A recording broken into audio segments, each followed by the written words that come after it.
Welcome back to Africa Express. We are still with Dr. Yumkella.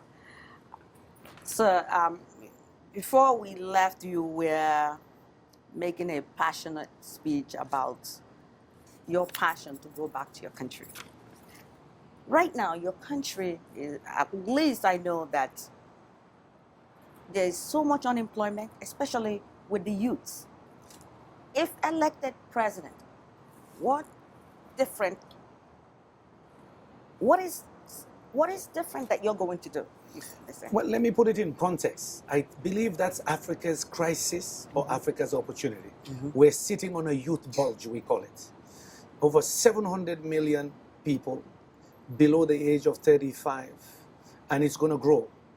Without a good number of them without jobs and without the skills to have jobs. Right. And now, if you're in Asia, I just was in India 2 weeks ago. If you go to India, Vietnam, and others, they tell you a young population is a demographic dividend, meaning they have a youthful population that can make them a natural manufacturing base to produce products that other people would buy. Now, you can do that if they're educated. In Africa, our problem is going to be a lot of them are uneducated, unskilled youth. You can't employ them, they're not employable, nor are they entrepreneurs to start business. So if you want to address that in the case of Sierra Leone, if you want to address it, you must push quality education very strong. You can't go away from education. Second, you have to have a major drive on entrepreneurship. Helping these kids believe they can be entrepreneurs, train them to be entrepreneurs, give them financing and almost entrepreneurial extension service to support them in small businesses. When I worked in Lagos many years ago, 13, 14 years ago, we had a program like that, together with IFC and others, and some Nigerian philanthropists, trying to get youth to start their own businesses, then supporting them. In the United States, you have the Small Business Administration. So you can do things like that, but you can't run away from education, entrepreneurship, training and development, and support services to make sure those entrepreneurs can go into markets, get a credit to go into business, and more importantly, the women. In West Africa, in Sierra Leone in particular, it's the women who are the entrepreneurs, for God's sake. 80% of the food processing is done by them. Yes. Most of them are the ones marketing food in the markets. So if you really want to transform that economy, you should have special programs on women's economic empowerment and entrepreneurship. And so investing in agribusiness, using money from our minerals to invest in special facilities for training and supporting small business creation, and more importantly, making Sierra Leone a manufacturing base. I talked about our geographic location. We have one of the top 5 deep water ports in the world, but we've not developed it. We've not taken advantage of it like Dubai has done. Yeah? But people will come to invest in your country if the youth are educated, if they're disciplined, if they have a work ethic. We need to imbibe those values and cultures, and we will have the resources because we're mineral rich. You invest back in your citizens, and you invest in infrastructure that will expand your economies. It's the youth in your country. You have a lot of youths that would I say falling within the disability youths or disabled youths because of the war. Yeah. A lot of them hands cut off, legs cut off, and all that. How do you plan to integrate this particular group and also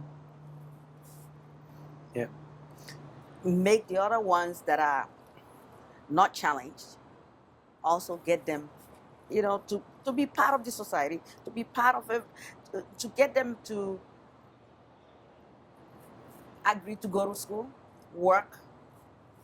Well, the what you've referred to, the disabled kids and those who were maimed during the war, it's a sad and dark part of our history that we could do such evil to our own people. I think that's what happens when there's lack of hope, lack of opportunity, and people go astray. To fix that, again, you give them opportunity.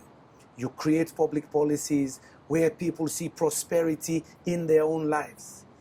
You don't have a condition where they see the 1% becoming wealthy, buying all the beautiful cars, building many houses, driving around.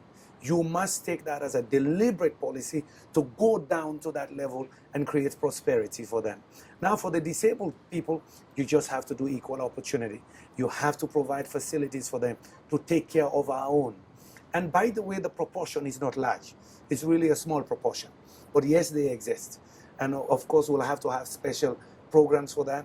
A few weeks ago, I was talking to some friends in India who are willing, because that's what they specialized in, to come to Sierra Leone, even now, before I even go into politics full time, because I know these institutions around the world, to come in there, teach people how to develop simple, as it were, limbs for the amputated, for those who lost their hands, small SMEs that can do repairs, but also special programs. They have such programs in India and other places as well.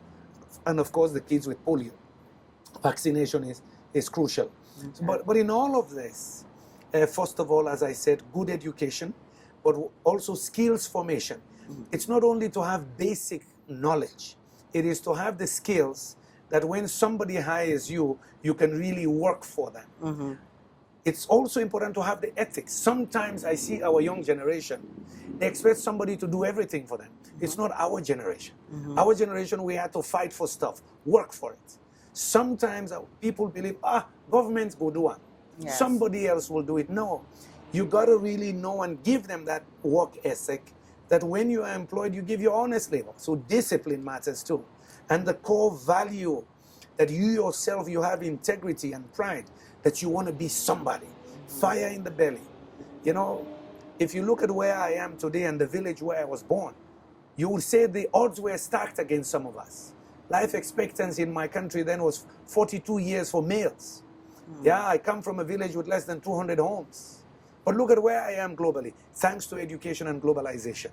So there are ways in which, through trade, private sector investment, good education and work ethics, you can lift that nation. We're small. I mean, you look at Nigeria, over 150 million folks. We're 6 million. 6 million. Just like the Norwegians, the Danes and others. You can do a lot with the people, and I always emphasize, convincing them that they believe they can be better and they want to be great. If you don't have that fire, you sit back and you say, okay, harvest the minerals and give handouts. We don't want handouts anymore. You mentioned women earlier. One of the issues with that is facing women in Sierra Leone is healthcare issues. Women go into hospitals, there's not enough equipment, they die in childbirth and all that. If you become the president, what would you do? Well, this is one of the biggest problems we have. My country has the highest maternal mortality rate. A newspaper in England 2 years ago said the worst place to be a mother. We need to make childbearing joy for my people, meaning we have to provide the facilities for them, reduce the distance that a woman has to walk to find the nearest hospital. Yeah. So there's a lot we can do with prenatal care. There's a lot we have to do with, again, knowledge, more midwives in the communities, more primary healthcare units.